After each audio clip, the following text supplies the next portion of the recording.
सांख्यिकी लेसन से माध्यिका ज्ञात करना सीखेंगे।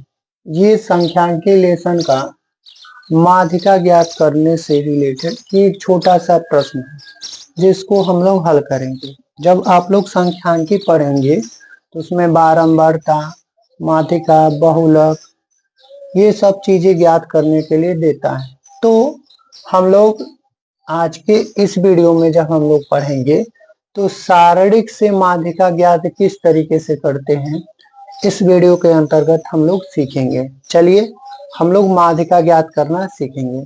माध्यिका ज्ञात करने के लिए ये प्रश्न दिया है वर्ग अंतराल और बारंबारता।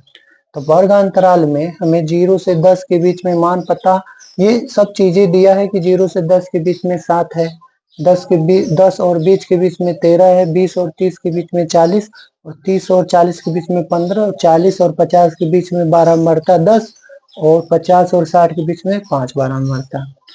तो माध्यिका किस तरीके से ज्ञात करते हैं, जब भी कहेगा माध्यिका ज्ञात करने के लिए तो हम लोग तालिका बनाएंगे। चलिए हम लोग तालिका 3 ठो बनाएंगे। पहले यहाँ लिखेंगे हल, और हर हल में हम लोग ये तालिका बना लेंगे। 3 तालिका बनाएंगे, 1, ये हमारा 2 और ये हमारा 3।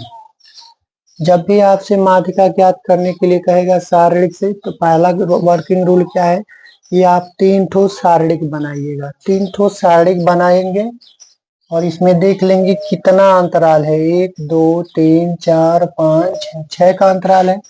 इसमें 6 ठो इस तरीके से आप लोग रो और कॉलम के जैसे यहाँ पे हम लोग बना लेंगे। 1 2 3, ये 4, ये रहा 5 और ये रहा 6। मैक्सिमम 6 कॉलम होगा। वर्ग अंतराल इसमें 6 ठो दिया है, 1 2 3 4 5 6। अब क्या कीजिए, जब सारणिक से माध्यिका ज्ञात करने के लिए कहेगा तो इसमें 3 गो मान हम लोग भरेंगे। पहला लिखेंगे वर्ग अंतराल, पहले में होगा वर्ग अंतराल, दूसरे में क्या होगा बारंबारता, और तीसरे में जो भरेंगे मान वो होगा संचयी बारंबारता। ठीक है, तीसरे वाला में लिख लीजिएगा संचयी बारंबारता। ठीक है, अब हम लोग ये प्रश्न लिख लेंगे, वर्ग अंतराल इसमें लिख लेंगे और बारंबारता। तो वर्ग अंतराल कहाँ से कहाँ दिया है, 0 से पहले में 10 दिया है, फिर 10 से 20 दिया है वर्ग अंतराल, फिर 20 से 30 दिया है, और 30 से 40, और 40 से 50। ये हमारा वर्ग अंतराल दिया है। 0 से 10, 10 से 20, 20 से 30, 30 से 40, 40 से 50। ये पढ़ने का तरीका है, 0 से 10, 10 से 20, 20 से 30, 30 से 40, 40 से 50, और 50 से 60। एक और दिया है यहाँ पे 50 से 60। 1 2 3 4 5 6, अब टोटल ये हमारा 6 हो गया। और बारंबारता लिख लेंगे। देखिए 0 से 10 के बीच में बारंबारता 7 दिया है, 10 से 20 के बीच में कितना दिया है 13, और 20 से 30 के बीच में कितना दिया है 40, और 40 और 30, 20 और 30 के बीच में हो गया 30, और 40 के बीच में 15, और 40 और 50 के बीच में 10, और 50 और 60 के बीच में 5। ये हमारा बारंबारता हो गया। और संचयी बारंबारता किस तरीके से ज्ञात करते हैं, तो पहले जो बारंबारता पहला दिया है 0 से 10 के बीच में 7, इसको हम लोग लिख लेंगे। और संचयी बारंबारता किस तरीके से इसमें निकालते हैं, उसके नीचे वाला जो बारंबारता है उसको पहले वाले जो यहाँ पे उतारे रहते हैं संचयी बारंबारता में, क्रमशः ऐसे हम लोग जोड़ते जाते हैं। तो 13 जोड़ेंगे साथ में 10, ये 20 हो गया, और इसको जोड़िए 0 और 30, 60 हो जाएगा। अब 40 को 20 में जोड़िए, ऐसे जोड़ना है। 40 और 20 को जोड़ेंगे तो 60, और 15 को 60 में जोड़ेंगे तो 65, सॉरी यहाँ पे ये होगा 75, और 75 में 10 जोड़ देंगे तो 75 में 10 जोड़ेंगे तो हमारा हो जाएगा 018। ये हमारा हो जाएगा 5 85, 75 में 10 जोड़ दीजिए तो 85 हो गया, और 85 में 5 जोड़ दीजिए तो ये हमारा 90 हो गया। यानी कि संचयी बारंबारता का जो योग है वो 90 आ गया।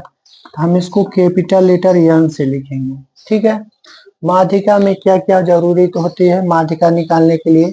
एक होता है बारंबारता, तो इसमें बारंबारता जो होता है सबसे अधिकतम जो होता है उसको हम लोग गिन लेते हैं कि यही बारंबारता होगा।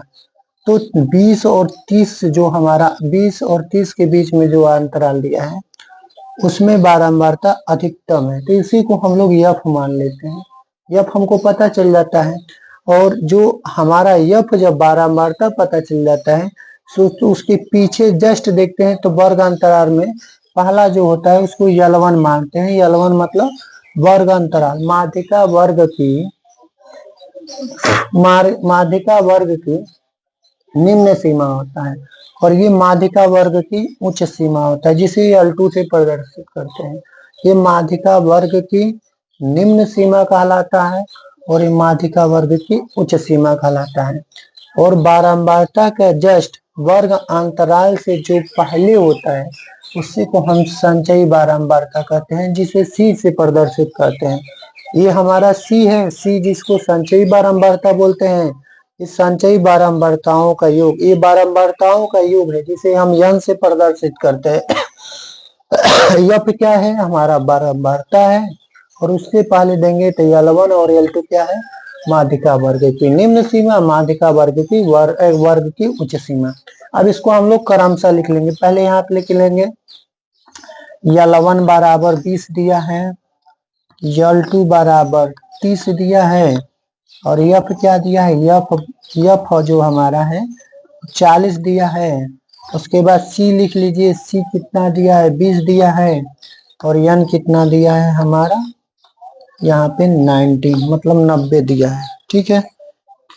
अब हम लोग क्या करेंगे, L1, L2, यफ, सी और यन जब पता चल जाता है तो हम इस तरीके से माध्यिका ज्ञात कर लेते हैं। तो यहाँ लिखेंगे माध्यिका का सूत्र लिख लेंगे, माध्यिका बराबर लिखेंगे L1 plus L2 minus L1। ये फार्मूला है माध्यिका ज्ञात करने का। L2 माइनस L1 इंटू यन अपान 2 माइनस सी। यहाँ कुछ नहीं रहता है इन दोनों ब्रैकेट के बीच में, तो हम लोग गुणा का सिंबल लगा लेंगे, ठीक है। अब क्या करेंगे, इसमें मान इसी क्रमशः भरेंगे और कैलकुलेट करेंगे। देखिए कैसे करते हैं। L1 यहाँ पे दिया है 20, माध्यिका वर्ग की निम्न सीमा L1 है तो L1 की जगह पे 20 भरेंगे, और माध्यिका वर्ग की उच्च सीमा L2 है तो इसके जगह पे हम लोग क्या भरेंगे? 30। तो L2 हमारा 30 है, माध्यिका वर्ग की उच्च सीमा 30 दिया हुआ है, और L1 क्या दिया है? 20 दिया है, तो 20 भरेंगे। और यफ जो हमारा है, यफ जो बारंबारता दिया है इसमें 40 दिया है, 40 भरेंगे इंटू यन के जगह आप क्या दिया है? 90, तो यहाँ 90 भर लीजिए, और अपान में 2 है तो 2 लिख के, और सी जो हमारा है संचयी बारंबारता इसमें 20 दिया है तो 20 भर लेंगे। अब इसको क्या करेंगे? कैलकुलेट करेंगे। तो पहले ब्रैकेट हल करेंगे, ठीक है। यहाँ पे लिखेंगे 20 प्लस 30, 20 को हटा लीजिए तो 10 बचेगा बटा 40, और ये ब्रैकेट हट गया। जब स्टैंडर्ड फॉर्म में कोई नंबर होता है तो ये ब्रैकेट हट जाता है, तो 20 में से 30 में से 20 घटाएंगे तो 10 आएगा बटा 40, तो ये हो गया हमारा स्टैंडर्ड फॉर्म के जैसा। तो हम समझ लेंगे कि यह ब्रैकेट हट गया इंटू, अब इसको 2 से इसको काट लीजिए तो ये 45 बचेगा और माइनस 20। अब इसको क्या करेंगे, हम लोग घटा लेंगे। यहाँ लिखेंगे एक जीरो से एक जीरो इसको काट सकते हैं, 20 प्लस, अब इसको घटाएंगे तो ब्रैकेट हट जाएगा, तो 1 बटा ये 4 बचा, और इसको जब हम घटाएंगे 45 और 20 घटाएंगे तो 25 बचेगा, 25 लिख लेंगे। अब ये 4 से 25 कटेगा नहीं, तो 4 से जब 25 नहीं कटेगा तो हम 25 का 1 में गुणा कर लेंगे, तो 20 प्लस 25 से कम 25 और बटा 4, तो ये 25 बटा 4 हो जाएगा। 25 का गुणा 1 में होगा तो 25 बटा 4 होगा। अब ये कटेगा नहीं तो हम क्या करेंगे, क्रॉस मल्टीप्लीकेशन करके इसका हर बराबर कर लेंगे। तो लिखेंगे 20 चौको 80 और प्लस 1 का गुणा 25 में कर दीजिए। 25 यहाँ कुछ नहीं है तो बटा 1 कर सकते हैं। और ये 4 1 का 4। अब इसको कैलकुलेट करेंगे तो 80 25 को जोड़ेंगे तो 5 8 2 10 बटा 4। अब इस 4 से इसको काट लेंगे, दशमलव में हमारा आ जाएगा आंसर। यहाँ लिखेंगे माध्यिका बराबर, अब ये 4 से भाग देंगे तो 4 दूनी 8, 4 दूनी 8। अब यहाँ पे अगर समझ में नहीं आता है तो भाग ऐसे कहीं रफली कर लेते हैं, लिख लेंगे 4 दूनी 8, ये 2 बचेगा, फिर 4 से भाग देंगे तो 4 छक्के 24, फिर 1 बचेगा दशमलव के कारण 0 तो 4 दूनी 8, फिर 2 आएगा, 4 पचे 20, यानी कि अगर 4 से 105 को काटेंगे तो 26.25 हमारा आ जाएगा काटने को। ये माध्यिका हमारा निकल जाएगा। इस तरीके से हम लोग क्या कर सकते हैं, माध्यिका ज्ञात कर सकते हैं। तो कोशिश हमें क्या करना है, जब भी माध्यिका ज्ञात करना है तो माध्यिका ज्ञात करते समय हमें तालिका बनाना है, 1 2 3 3 बना लेना है। उसके बाद पहले वर्ग अंतराल लिखना है, फिर बारंबारता लिखना है, फिर संचयी बारंबारता किस तरीके से लिखना है हम पहले बता चुके हैं। फिर इतना बात करने के बाद ये बारंबारताओं का जब योग हो जाता है तो हम लोग इसमें खोजते हैं कि सबसे पहले बारंबारता क्या है। इसमें बारंबारता सबसे ज्यादा जो होता है, सबसे ज्यादा जो मान लिखा रहता है उसी को हम बारंबारता मानते हैं। इसमें 40 है तो इसको यप मान लिए, और यप के जो पहले होगा उसमें हम लोग माध्यिका वर्ग की निम्न सीमा पता करना रहता है और माध्यिका वर्ग की उच्च सीमा, और ये संचयी बारंबारता पता करना रहता है। तो ये जो वर्ग अंतराल दिया है उससे जस्ट पहले जो होता है संचयी बारंबारता के पहले ये जो हमारा यह बारंबारता से जस्ट ऊपर जो होता है उसी को हम संचयी बारंबारता बोलते हैं। तो इस तरीके से माध्यिका हम लोग ज्ञात करते हैं, क्योंकि माध्यिका में एक माध्यिका वर्ग की निम्न सीमा दिया रहता है, माध्यिका वर्ग की उच्च सीमा दिया रहता है, बारंबारता दिया रहता है, बारंबारताओं का योग n होता है और संचयी बारंबारता। इतनी बातों को जब हम लोग समझ लेते हैं तो माध्यिका आसान तरीके से ज्ञात हो जाता है। ठीक है, फिर अगले वीडियो में भी हम लोग मिलेंगे।